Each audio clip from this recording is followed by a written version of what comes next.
Today. Okay, hello everybody, and welcome to the Rewilding Academy part 2 of our Foundations of Allergies course. Today, we are going to be talking about some of the more practical things about what we can do to help stabilize our immune system and allergy response. Yesterday, or in part 1, we talked about some of the foundations and understanding and sciencey stuff behind how and why our immune systems react the way they do with allergies, and how we can uncover the root cause, which is super important, obviously, when it comes to creating a unique approach for us. So I'm going to share my screen again. I just did that and then I took it off. So let me share again. Okay, small group today, which is amazing. If anyone has any questions, as always, please feel free to drop them in the chat, which I have lost again. Oh, there, it pops up when I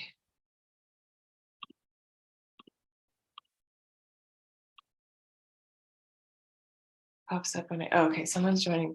I'm sorry, guys. I'm like, it used to be so tech related and now I'm not anymore. Okay. So if someone joins the waiting room, I don't know if you can see it, but I can't. And I just don't want to miss anyone. Okay. So let us get started. Let's dive in. Hopefully you can see the PowerPoint. I think I shared my screen. I think I hit record. We're good to go. So like I said, we are going to talk today about some of the practical things that we can do to help support our bodies through spring, through allergy season, through stuff that's going on in the body. And yes, so let's get started. Like I was saying yesterday, we talked about some of the root causes behind allergies and what can be going on in the immune system. So hopefully you took some time to ask yourself some of the questions, to query what could be your root cause. I'm sure you have an idea of some of the things that could be going on, but just diving a little bit deeper. So today we're going to go through some of the practical things you can do, more, I guess, long-term chronic things to help stabilize the immune system, but also short-term, more acute things that you can do if you just wake up one day and you are really stuffy and have watery, the whole allergy thing, or if you can feel a flare or some sort of allergy thing coming on. I'm going to teach you some things that you can do right away to help. We talked yesterday about antihistamines and how they can help with some of the immediate allergy symptoms if you are having what the H1 type reaction, so kind of more of a common reaction, but not a great thing long term. So today we're actually going to talk more about some of the supplement side, the nutraceutical side, because they have a different mechanism often of acting. So we'll go through some of that.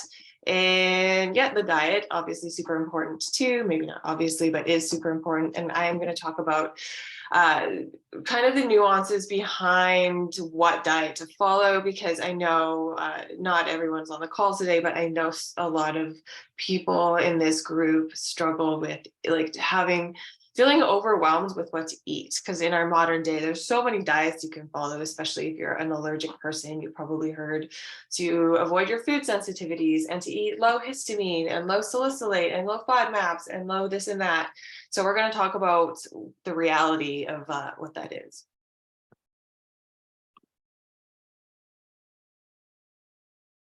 Okay, so first of all, we're going to talk about stress and the vagus nerve. So the vagus nerve is something that I talk about often. You've probably heard me bring it up before, but essentially the vagus nerve is one of the most ancient nervous system pathways in the body, and it's one of the cranial nerves. It runs from our brains through our throat, through our chest, through our neck, through our diaphragm, into our gut. You might have heard me talk about this literally last night because I did on another call, but the vagus nerve is so important in so many things. Again, it's one of our most primal pathways. So it's really involved in like helping our body understand if it's safe and it can function. It's like the green light, go ahead, you're functioning, or it's like the red light, something's off, you need to stop and reevaluate. Unfortunately, a lot of the time, our big conscious brains like to ignore the part when it says, hey, red light, stop. And we just continue to go anyways. And then we end up in a state of burnout where our vagus nerve, our nervous system is like pulling the emergency brake, and it's like, hey, stop, you're going at an unsustainable pace. But also our foot's still on the gas and we're propelling forward because we refuse to rest. And so our nervous system is like, what the fuck's going on? Excuse my language. And so yeah, so this is involved in a lot of processes through the body, like anxiety, stress regulation, digestion is huge in digestion, hormone regulation, sex drive. So all of this stuff you would notice get messed up with stress response, with allergies. And the reason I'm bringing this up specifically when it comes to allergies is new research is showing that the vagus nerve is also directly tied to mast cell and histamine response. So studying the connection between the mind and the body, now we actually have a proof of a direct correlation between the nervous system and direct histamine release. So by calming the vagus nerve, now we know that we can immediately shut down some of the histamine release from the nervous system. So a lot of today's tips that I'm going to be talking about that are like, hey, this is going to like immediately calm your nervous system down and calm your immune system down. This is what we're going to be focusing on, is actually in the realm of the stress response. So also great, not just for if you're having an allergic reaction and you want to calm that down, but if you're feeling a little stressed, a little anxious, and you want to calm your nervous system down in general. Okay, so let's talk about some of those actual tips. So yes, I often talk about like some of the general stress relieving tips that we can do long-term on our day-to-day to help our nervous system recalibrate. That's another talk, and we'll get into that. But this slide here is going to be focusing on, again, some of those acute in the moment things you can do, either if you're having an allergic response or if you're just having an anxious nervous system kind of response. So the first one is to just breathe. I've probably talked about this to all of you multiple times, but belly breathing, deep belly breathing is the best way by far to stimulate the vagus nerve and decrease the nervous system response. So belly breathing for a few reasons does that. When you breathe into your belly and you actually feel your belly expand, you're actually pulling the nerve through the diaphragm physically, so that's activating it. When you breathe really slowly, again, focusing on the exhale, really elongating the exhale, what that does is it's a feedback loop to your nervous system. So you're, by manipulating your breath and breathing slowly, your nervous system says, oh, I must be calm because I'm breathing slowly. And it will in turn sort of calibrate to that. Versus like an unconscious, shallow chest breathing, fast breathing, which a lot of us do. Myself, I'm guilty of that. Kind of feedbacks to your nervous system that you're stressed and anxious, which is kind of the nervous system response to do. So when we take control of that, we're actually feeding that back and teaching our nervous system to calm down while we're parasympathetically pulling on that nerve. Better if you do it in the morning, right after you wake up and right before you go to sleep, because that is when, again, we are in that alpha brainwave state and it's easier to access our subconscious mind. So first thing to do, if you're feeling anxious, you're feeling stressed, you're feeling hot, you're feeling anxious, take a couple seconds and take a few deep belly breaths.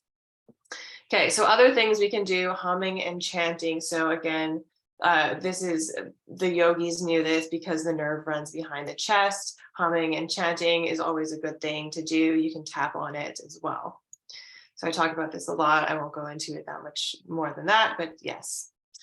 Community.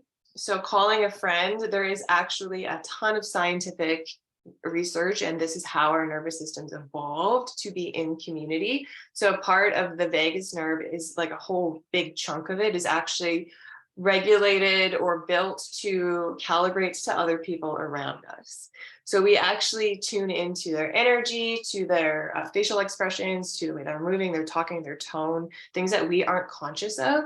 And this helps us feel a sense of safety. Again, the vagus nerve is all about safety and survival. And so it knows that in community, that's how humans thrive. It knows it's safe. So this is a way to help calm that down. So again, if you're feeling hot, red, anxious, call a friend, call someone you feel feel really safe with, or even just go to like a location. I do this a lot often if I'm like alone at home and I feel like I need some energy or to be around people. I'll sometimes go to like a coffee shop that I feel really safe and comfortable in. I know the baristas, I know like the the faces that generally hang out there. I know the vibe of it, and this will help me sort of calm in that community with that nervous system. So that's something big to do. Valsalva maneuver. Okay, so we did this yesterday in our meditation if you were on the call. If not, this is a fun trick to do. So what this is essentially, it's like clenching your butt, bearing down, and really like clenching and increasing the pressure in your chest cavity. So the best way to explain it is to like clench your butt and bear down, or I guess you're not really clenching, but like bearing down like you're trying to poop, but don't actually poop, hopefully. And what you're doing is you're increasing the pressure in the chest cavity, which is where that nerve is. And that's kind of, again, going to slow your heart rate down, feedback, and tell your nervous system that you are calm. So again, this is an immediate thing that you can do if you're feeling anxious. Sit down, take a few deep breaths, and like bear down a little bit. You can make sound effects, helps extra. Okay, safe movement. So another one is, so the vagus nerve, again, is above, it controls a lot of the nervous system above the belly, above the diaphragm. So another way you can feed back to the nervous system that you're calm and safe is to do some safe, slow movements above the head and neck. So like really slow, luxurious, nourishing neck circles, like shoulder rolls, just like that kind of like giving yourself a hug, like smiling, like moving your face. Really slow movements, safe movements above the neck will kind of also feed back, tell your nervous system you're safe. And again, something we did yesterday, you can sense a theme here, the theme of the week, nervous system, or theme of my life, I guess, really, of all of our lives. But shaking. So this is more of like a potent technique, but think about a lot of animals. And the example I like to use is an antelope in the wild in Africa. If you look it up, one of their most primal responses, if they like are chased by a cat, a cheetah or whatever, and they win and they somehow get away from it and they survive, they start shaking, like just like shaking. And the human body does this too. Like if you have ever, like when someone's about to die, that's a really grim example, they'll start shaking. That's a little bit different, but or if they've just been hit by a car, sometimes they'll start shaking, almost like a seizure. But what it is it's actually the nervous system releasing. So that's another primal response, is just shaking. So if you feel like you're just like really elevated, sometimes I'll do this too, because when I go into like a really anxious fight or flight state, I go fight, and I like need to like dart away, to disappear. I'm like a little bird and a rat in a cage, I guess. So something that I've learned to do, one of the most potent tools that I now have in my toolbox, is I just like will shake. And it doesn't need to like you can put on a song that you feel good with and kind of like bounce to it. You can literally just like shake around, like whatever you need to do. This is your nervous system's way of like literally shaking it off. So all of these things are really great for stress response and nervous system, but this is a talk on allergies. So that's how we're bridging it back, is specifically the vagus nerve response to the allergic, or relationship to the histamine release in the allergic response. Now I'll talk about this later, but I think I didn't have enough room for 7 points, and I'm remembering it. And I've talked about this before, but I'm going to talk about acupressure later and some points. But this is one that's also really, really potent in helping calm the vagus nerve down immediately. Kind of just like a fun little thing, but I might have big headphones in, so you might not be able to see, but like right where my piercing is.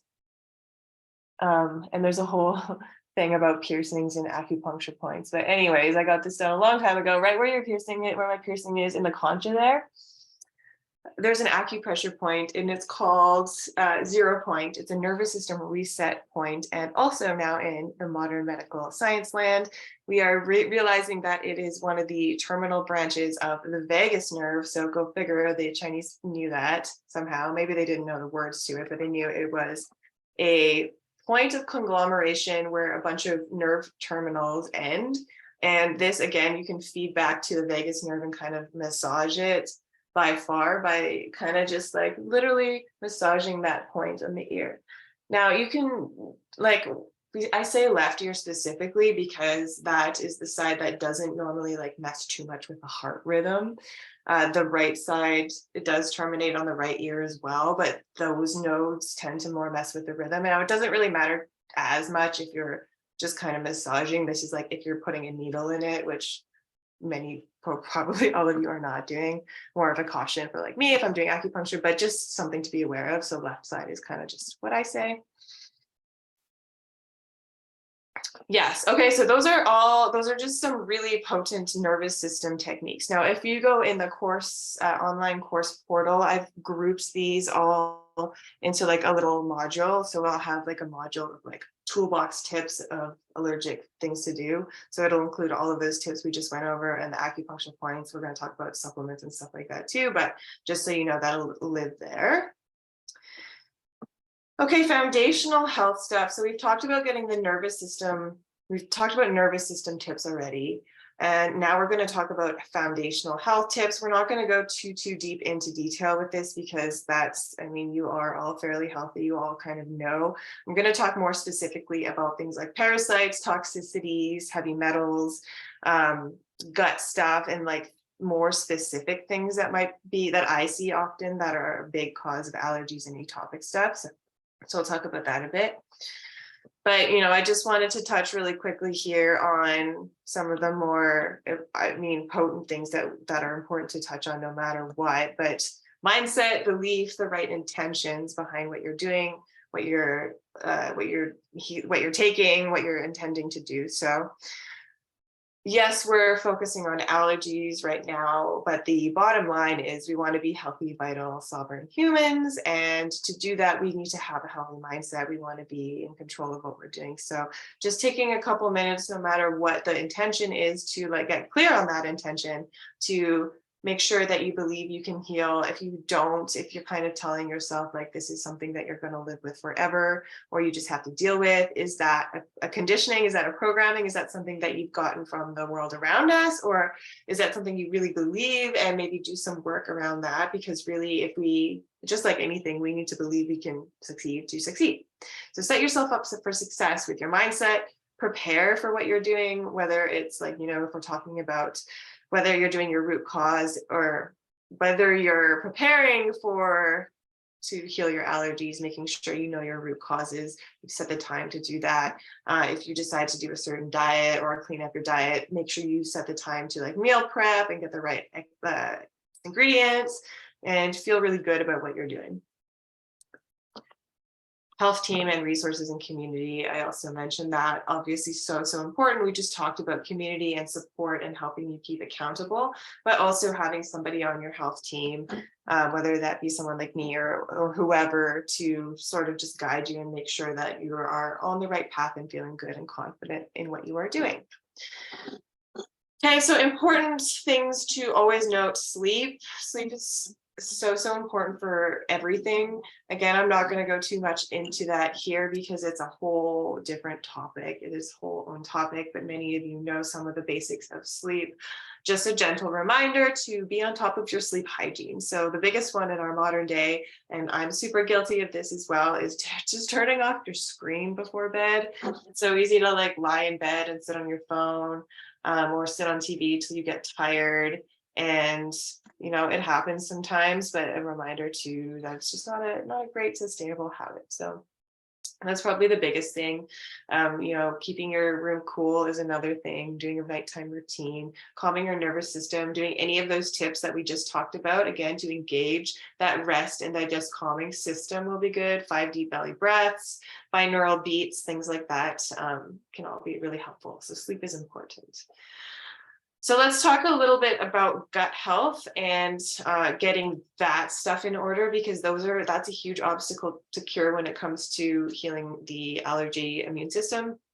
Obstacle to cure is a term that we use that's basically like an obstacle to cure. So you can take all the supplements and change your diet all you want, but if you're not moving out of the whole moldy house, if you're not leaving that toxic job or toxic relationship, it's going to be really hard to get better. So in this case, the obstacles to cure we're talking about are some of the more common physical things that I see when it comes to allergy triggers, immune system triggers. And it almost cannot talk today, almost always involves gut stuff or something along those lines. So leaky gut, I think we talked about that yesterday when we talked about sensitivities, but when the gut gets a little bit leaky and stuff comes out and starts triggering the rest of the immune system. I'm going to talk about symptoms of all of these here in a moment because they're all very similar, but I'm going to kind of go through just how these might happen. So leaky gut is kind of the downstream effect of potentially all of these things, along with food sensitivities and other stuff. So if you have, for example, a parasite, which are unfortunately, and maybe you don't want to know this, but super common, more so obviously if you've traveled, if you've been to places like Thailand or Mexico or somewhere like that, done a lot of traveling, backpacking, where you could get parasites. But also, unfortunately, if you grew up somewhere and ate a lot of sushi like me, or just live in the modern world where stuff travels a lot, parasites are quite common. Sometimes it's more obvious, like with stool issues, diarrhea, constipation, bloating, but a lot of the time, parasites, well, all of the time, will trigger the immune system, the allergic immune system in specific, because they are invaders. Like that's why this part of the immune system exists, is literally in the gut to alert the immune system when there's a parasite or a toxin. So it's actually doing its job in this fact, but if you have allergies, it's just like things are blowing up everywhere. So always important to screen for parasites. Some of those questions you might have asked yourself yesterday, but if you do have parasites, getting rid of them is honestly, it's a project. So I would hugely recommend working with someone who knows how to do this properly if you think you might have parasites. There's certain herbs that you can use. The Western world, the Western drugs, they work, but I honestly find that the herbs work better when it comes to parasites, and often they're like more tropical things because that's where they exist. The medicine often grows where the problem is. And so even with parasites, it can take a while. You have to go over the full moon. That's not a woo-woo thing. The life cycle of the parasite goes over the full moon. So yes, killing parasites will be something to do. Now, before we even do any of this, parasites, candida, yeast, viral detox stuff at all, again, we kind of talked about this yesterday, is making sure that you are pooping, making sure that your emunctories are open. That's a fancy way of saying your organs of elimination. So your liver, your kidney, your sweat, your lymphatics, stuff like that. A lot of you have skin issues. So this is especially important and not something that, it's kind of a double-edged sword, because parasites, candida, all of this stuff can be a cause of behind the eczema, behind the TSW, behind the allergies. But when we're in a state of such high sensitivity and perhaps not eliminating properly, it's not really pertinent to do a heavy duty detox. So again, it's kind of about like balancing, like increasing and beefing up the body's natural immune system while sort of also increasing the amount of toxic load it can handle.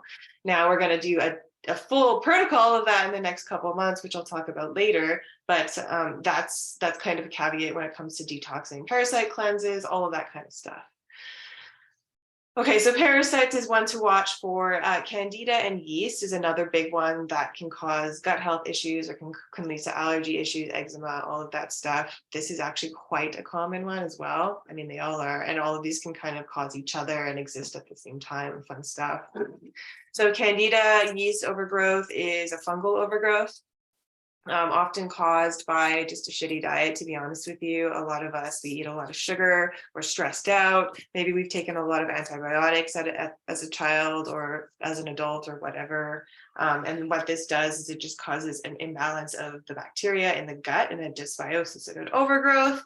Again, we talked about this yesterday as being a root cause of allergies when the gut microbiome gets messed up. So candida is a cause and a symptom of that microbiome getting messed up.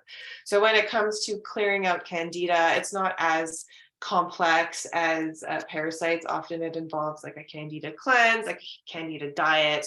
Again, that's certain herbs, certain supplements, a certain low sugar, basically, because that's what candida feed on. That's a bit more complex. And again, this can cause more intense die-off symptoms, because when you're killing anything, whether it be yeast, candida, bacteria, when they die, they release a whole bunch of toxins and stuff, and which is why sometimes you feel like crap after you do a detox or while you're doing a detox. And it's not always a great thing to have all these toxins circulating in your body, which is why I am always talking about opening the emunctories first, making sure you're pooping so you can actually get it out of the body. So again, with candida, doing a cleanse, we want to make sure stuff is open before we do that. Viral remnants or viral triggers from the immune system. Okay, so this one is quite common again, and more insidious. So this comes along with allergy triggers. However, if it's like a viral thing, it might, oftentimes I find it more severe, like a really severe mast cell sort of experience, or stuff like chronic fatigue, like Lyme is from a virus, right? So more of that like really depleted fatigue, like some like chronic, like complex stuff going on along with allergies, because it's triggering the immune system. So this is something to be aware of. Again, this kind of stuff is, you might have to have someone more higher levels just to be able to, like, and I use that term not in like a conceited way, just like a way to like look someone to like look down and see what's going on, to look what's going on with the pieces. So things like viral, I always ask about Epstein-Barr, mono, again, Lyme, hiking, tick bite, stuff like that. Yeah. Okay, so detox, we've talked about that in general, but this is all stuff that you really want to be aware of and get in order while you're treating your allergies specifically. I mean, foundational health in general, but these are some of kind of like the bigger ones that I see.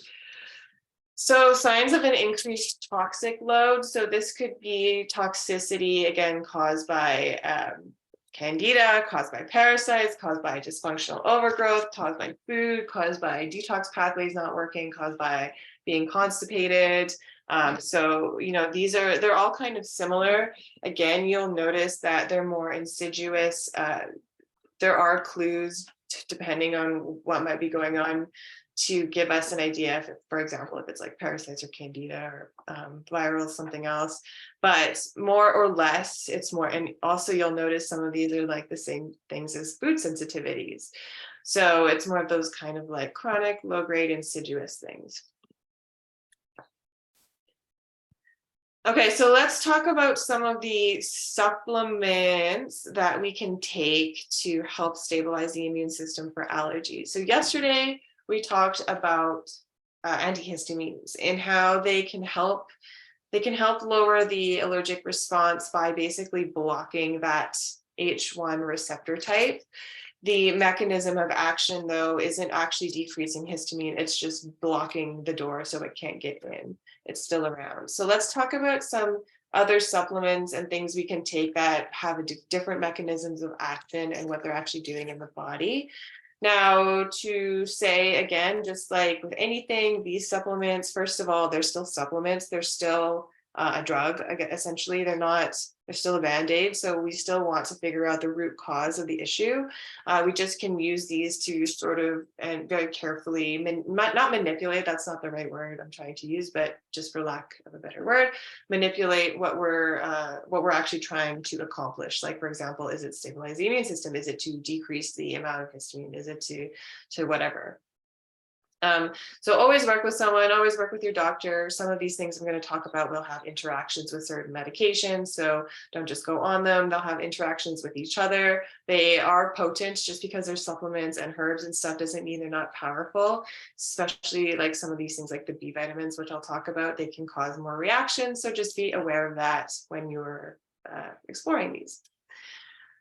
Okay, so the first one you might have heard of, quercetin and bioflavonoids, and these slides and information again will all be in the course, so you can review it later. But I'll just talk briefly about it. Quercetin, it's a supplement. It's a form of yeah, what bioflavonoid, what's it called?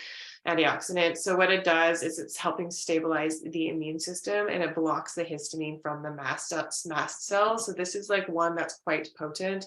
It's also really great for like immune system stuff. The virus that shall not be named, perhaps you've heard of this. It can really help with that.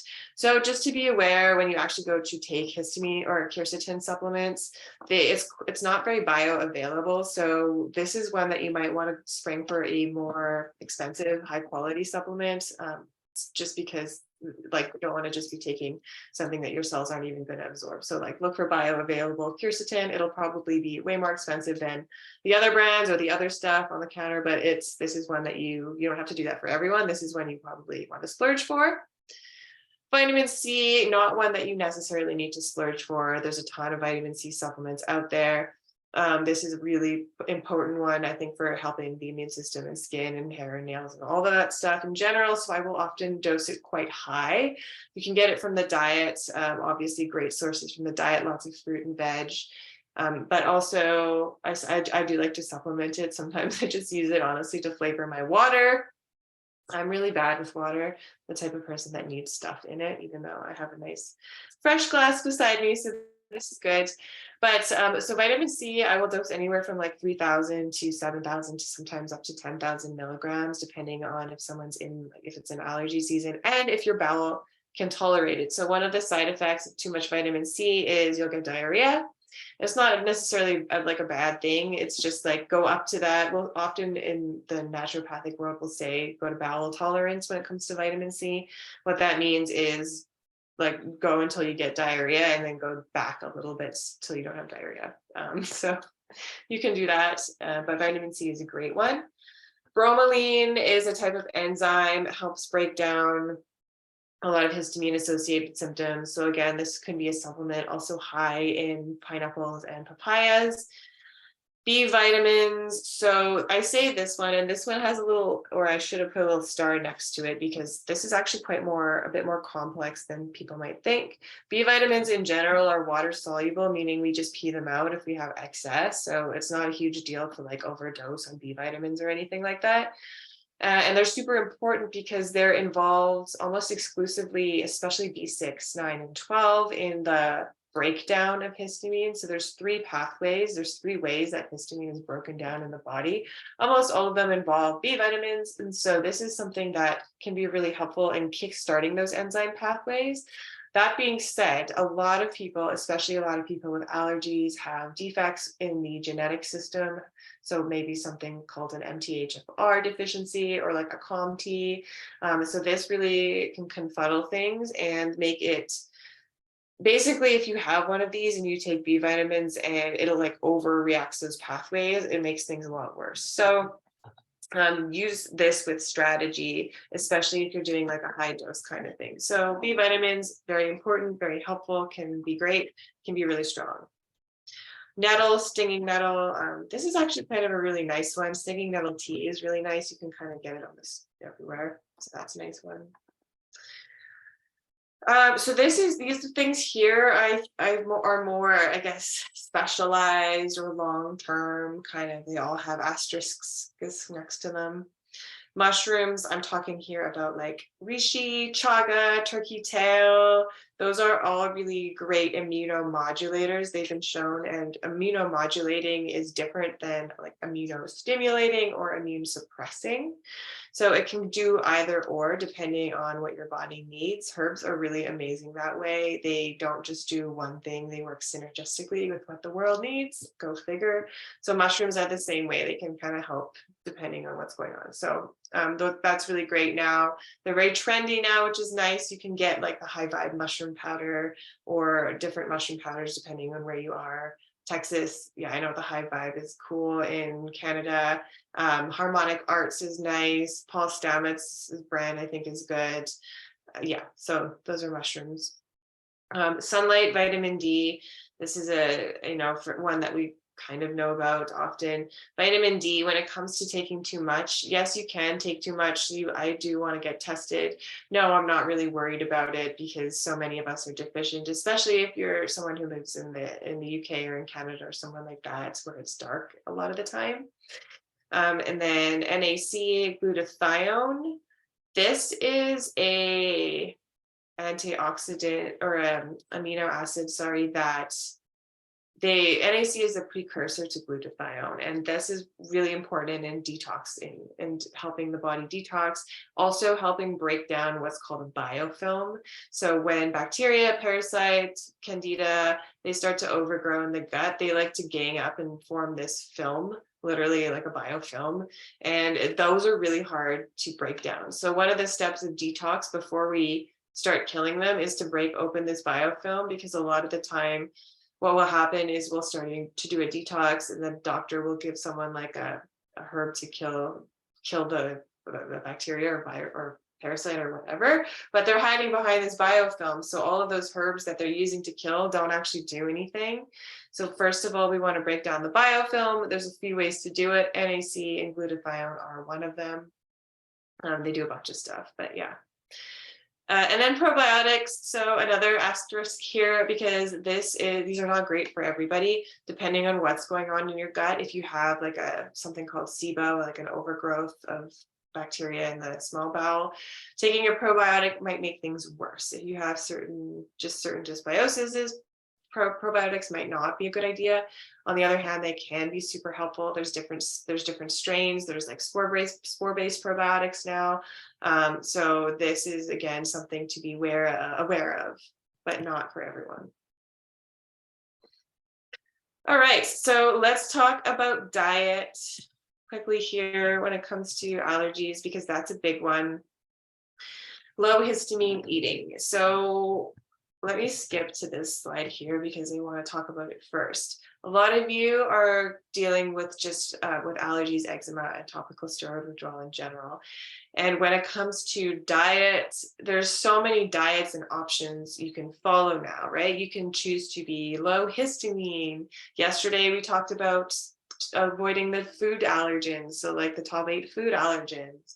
You can be keto, you can be low FODMAPs again. So there's so many options. You can pick any diet, and it quickly becomes overwhelming, especially if you start layering these diets. Like if you're someone who's allergic, you're like, wow, I should probably avoid the most 8 common food triggers, and I should avoid foods that are high in histamine, and I should avoid nightshade, and I should avoid blah, blah, blah, this and that. And so it quickly is like, well, what the heck do I even eat? And it becomes overwhelming.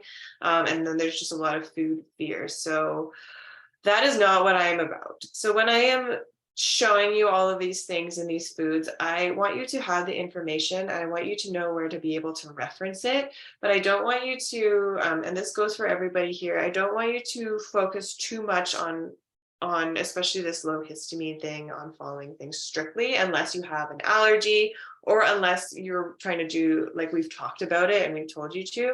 In general, food fear is not good. Like we want to focus more on what we can eat, what the things are doing for it. Food is nourishment versus like what we can't eat and foods that are triggering us. So when it comes to deciding if you want to avoid histamines or if you want to avoid allergens or what you're trying to do, what I would recommend is, again, to just be aware and to get in touch and tune with your body. The food allergen kind of list, what we talked about yesterday, the food sensitivities, avoiding like the dairy, the fish, the gluten, that kind of stuff. That's more of like a foundational sort of diet. The low histamine diet I recommend to people who are in like a really active flare, or they're really hot and they're really red, or they are really prone to flaring quickly, or it's allergy season. And so these are just things to be aware of. You know, it's not necessarily about not eating any of them ever. It's just like, hey, if I eat a ton of cheese and wine, then like maybe it's going to inflame my gut, and, you know, in more ways than one. So this list here are some foods that are higher in histamine that may or may not cause problems. Again, it's important to remember that we're all so different.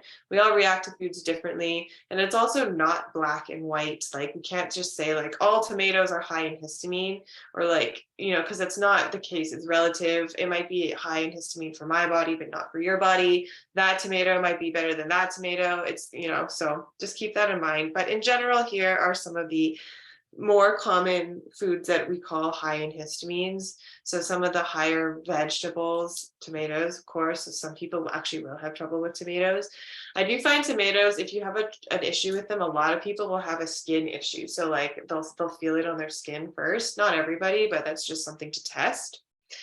So a lot of the nightshades, avocado is another one that can cause issues, eggplant, foods like citrus, actually that's on the next slide. So alcohol is not good. Fermented, like beer especially, not good. Aged cheeses, basically anything old is higher in histamine. Anything fermented is higher in histamine. So cured meat, again, seafood is kind of a one-off, so that's also high in histamine. This is why sometimes I'll be careful with fish oils. This is, again, a double-edged sword, hopefully not to confuse people, because histamine or fish oils are also really great anti-inflammatories, really important in lowering the immune response, omega-3s. So it all depends on the person and what's going on. So seafood, and then fermented things like ferments, vinegars, kimchi, sauerkraut, pickles, yogurt. Again, you're starting to sense a theme. Older things, fermented things.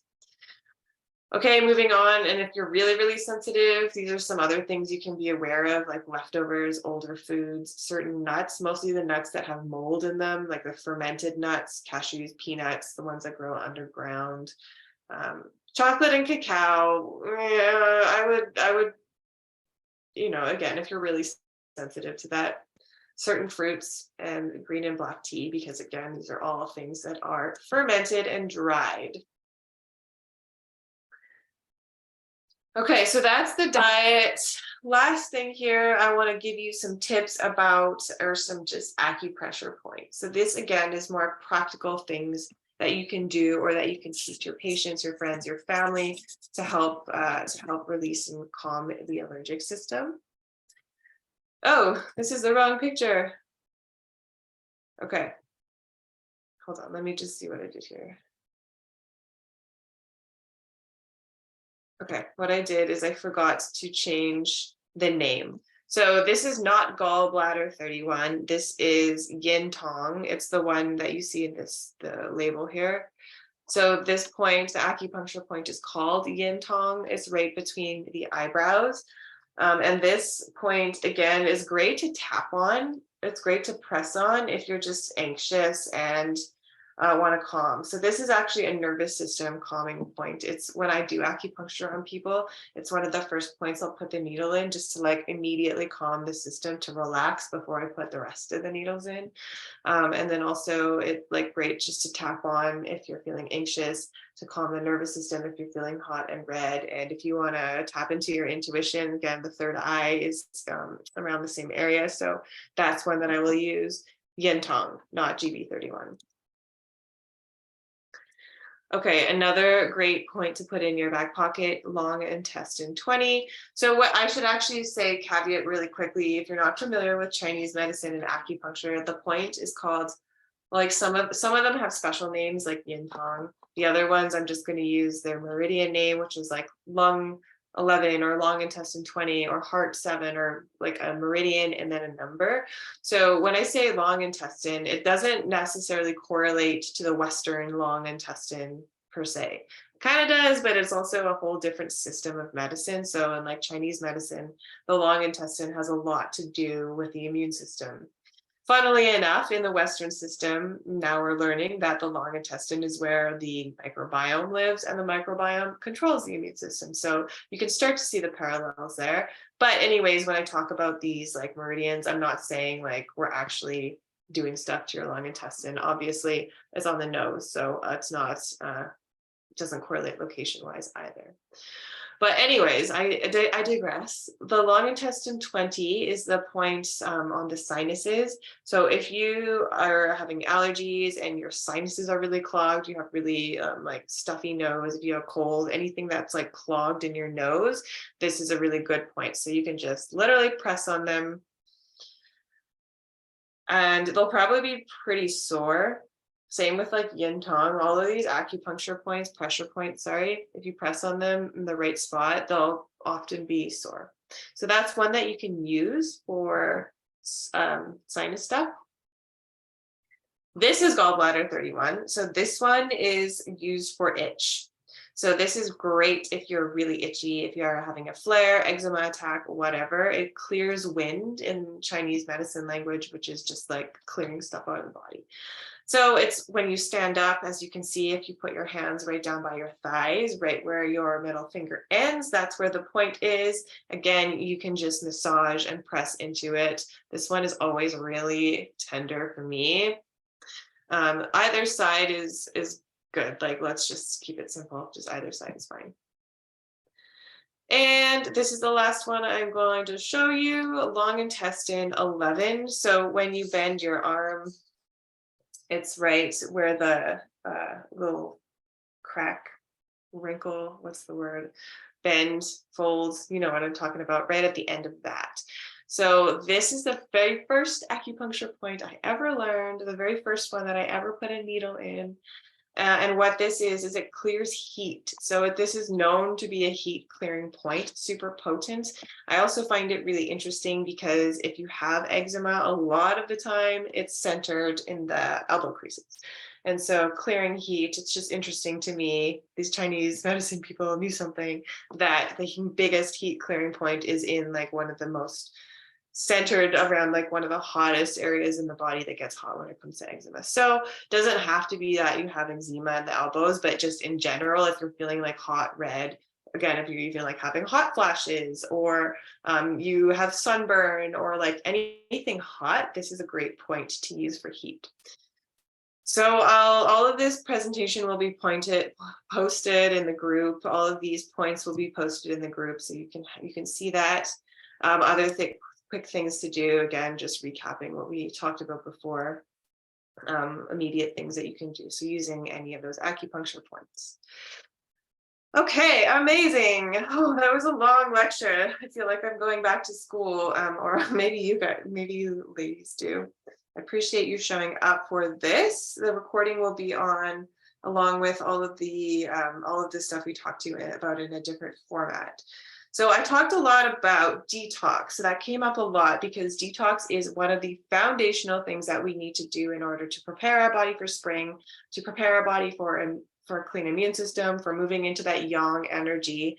As I was saying before, spring is the time of detox in traditional Chinese medicine. So that is what we're going to be focusing on now as we move into spring, as we move into summer. So next month, we're going to be focusing on what we were talking about before, is preparing the body for detox. So that's going to be things like making sure our emunctories are open. So like, our bowels working, our liver's working, our lymphatics are working. We're going to be talking about our environment, making sure we're clearing the toxins around us. We'll talk about EMFs and signals and all that kind of stuff, but we're going to start talking about like some of the things we can do to get our health detox in order. And then in April, we're going to do a actual 30-day heavier detox. So if you're in TSW, like, we'll talk about this individually. It might look different for everybody, but we're going to do like a more traditional like 30-day detox kind of thing, because spring is the time to do that. Just right off the bat, that's why we want to make sure we're spending time before. This is like a 2-month process to make sure you're pooping properly. I'm not a huge fan of just doing laxatives, like bowel stimulants the whole time. Like things like magnesium are okay, but we'll talk about that. But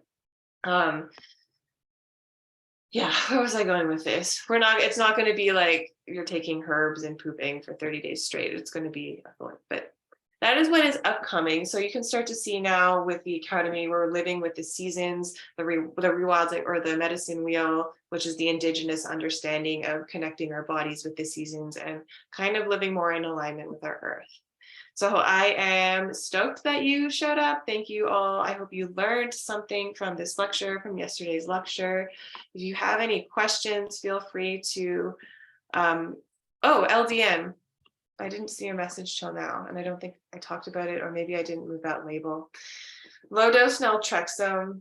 It's a supplement nutraceutical. It helps move the immune system back. It's I meant to take that one off because it's a prescription drug. I used to prescribe it in BC, and I can't in Texas because I don't have a license here. So Yeah, so that's like, I'm just gonna leave that one aside. It's more of a specialized thing. But yes. Okay. Sorry, I was on my way out. I was saying thank you for showing up. Have a great day. Any questions, you can drop them in the chat or message me privately, as always, and we will chat soon.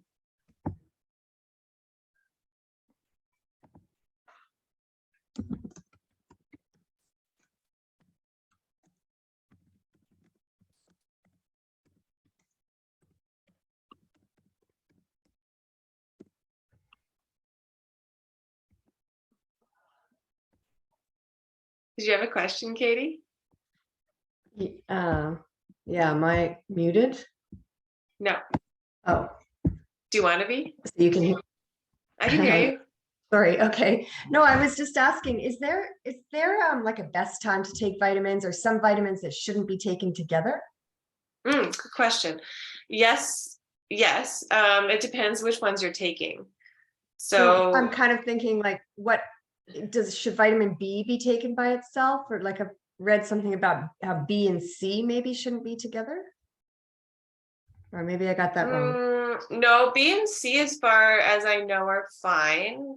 Okay. The issues with the issues with supplements usually combining are when it comes to like binders. So things like charcoal or like flax, or like things that are binding stuff, because they can bind minerals. And then also, like when you take minerals like iron, they also have like the magnetic charge, so it can bind things. So generally, if it's like a mineral, we'll say take it away from other stuff, but with Okay. food. Um, but yeah, like I'll usually tell people when I put them on stuff if there's like a thing, but in general, bees, Okay. I think, are fine. And then I just wanted to ask, I've had troubles finding histiase. Should I be getting that maybe from a special place? Yeah, Histaease is one of the ones that it's a brand, Designs for Health. The brand is one of the ones that's like a specialized supplement brand. It's like one of the only ones they prescribe people that they can't usually find in stores. Okay. Where are you looking? Well, even I can't remember, what is it? Is it pharmacist, or what is the name of the one that where you already put a prescription for me? Oh, Full Script. Full Script. I was looking through them to see if they had it, because just my local health food stores and Amazon, I can't find it. Full Script should have it because I sent it to you, right? You sent Full Script, but not with the histiase. You just recommended that when I had finished my quercetin. Oh, okay.